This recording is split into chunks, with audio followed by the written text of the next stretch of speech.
What's up everyone? Today we've got some tips for you on how to succeed on the skin track.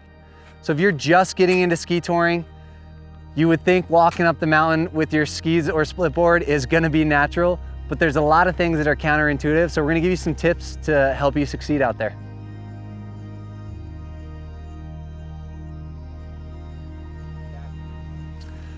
So the first tip that you wanna know about is just how to move on your skis.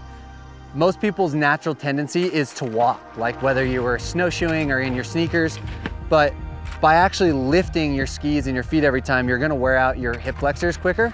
What you wanna do is you actually just wanna glide your skis along.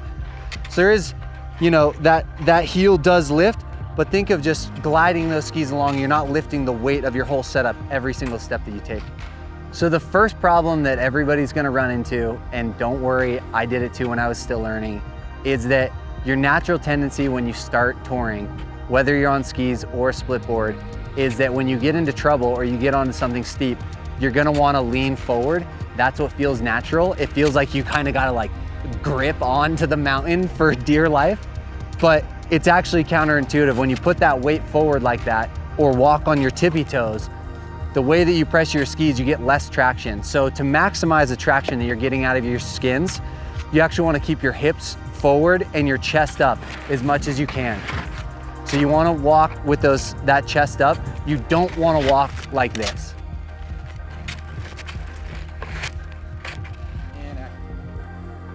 The second tip is when and how to use your risers. So in a perfect world, the skin track would be at a nice, smooth gradient and you'd never have to use your risers. But if you live like us in Tahoe, we have what are called the TTT, the Tahoe testosterone tracks that go straight up the hill. And I don't care who you are, you gotta use some lifters. The more range of motion your boot has, the less you need to use your lifters. But when you get on a pitch that's too steep and you feel like you can't put that weight onto your heels and push it in to get traction on your skins, you wanna lift those risers up so you can keep that weight on your heels, keep those hips forward so you're not walking on your tippy toes. So undoubtedly, when you start skinning, you're gonna get to side hills that are like this. And hopefully you'll be in soft pow and it'll be pretty level ledges, but the more worn out they get, the more just slope they get. And when you think about how skins work, it's like little hairs on the bottom. So if you're only on your edge, you don't have as much traction.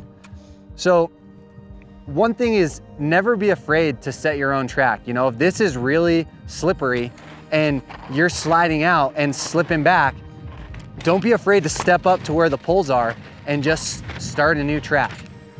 Being on fresh snow is always gonna give you better grip. Not always, 95% of the time, gonna give you better grip than the established skin track. And especially if you're a split boarder, walking on a side hill because your feet can actually roll in that split board, you're not gonna be able to hold it at an edge as well. Your board's gonna wanna flatten out and then slide out. So a lot of the times on a split board and many times on skis, setting a steeper track to avoid a really steep side hill will give you better traction because you're able to have more of that skin on the snow and more surface area giving you grip. So our 4 key skills for success on the skin track. 1, think of sliding those feet, not lifting them. That's gonna save you energy. Number 2 is all about body position. Try not to be hunched over. I know it feels natural and you gotta cling on, but think of keeping those hips forward and that chest up and your weight on your heels. Having that weight on your heels and your chest up is gonna give you the most grip.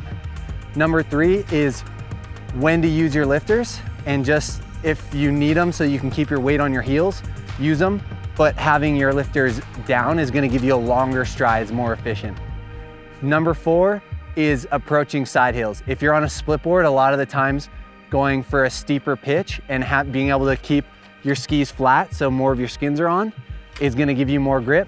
But just never be afraid if you see a rutted out, slippery side hill to just start your own track on that part.